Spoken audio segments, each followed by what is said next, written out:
I'm Linda Hopwood, pastor of Ives Chapel United Methodist Church.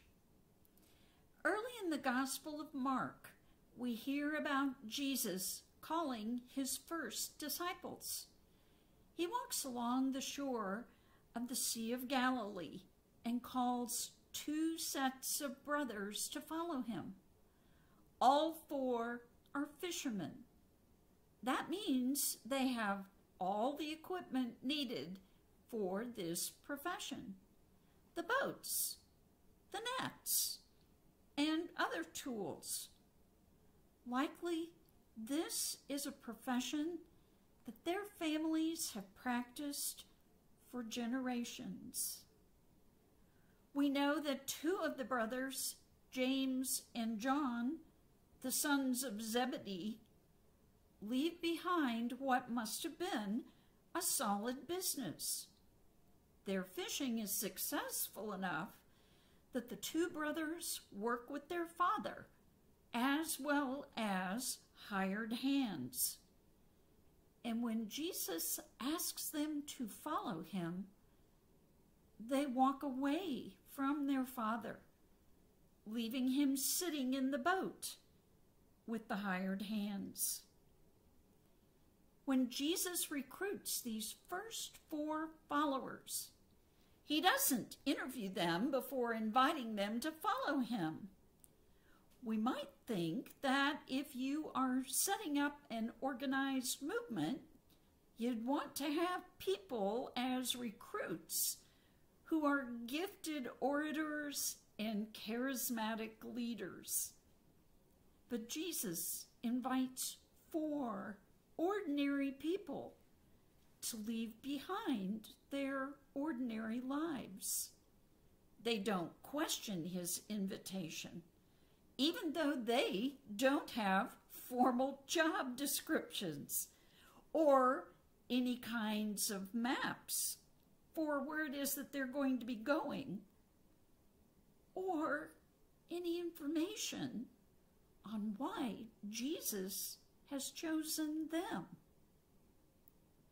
Under those same circumstances, would we have followed Jesus? There are several things we can learn from this story.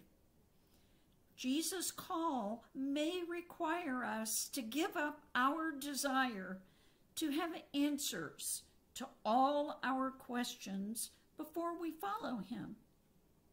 There is no certainty about what happens next, because Jesus' call may mean we have more questions than answers.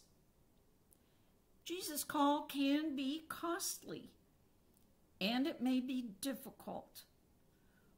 We may have to deal with people we don't want to meet, say words we don't want to say, or go places we'd rather not go. But we can take comfort in the knowledge that God knows more than we do. We can trust God to guide us in our journey and give us the strength we need to do whatever it is that we are being called to do. Jesus may call us into the unfamiliar, and we don't have any way of knowing what the results will be of following his call. Still, we are invited to say yes when he calls us and to follow him, even when we don't have all the answers ahead of time. Trusting Jesus is how we can answer his call. Peter, Andrew, James, and John followed Jesus into an uncertain future without allowing all the unknowns to swamp them in doubt, because they trust in God's love and care. And we too can put our trust in God when Jesus invites us to follow him. Amen.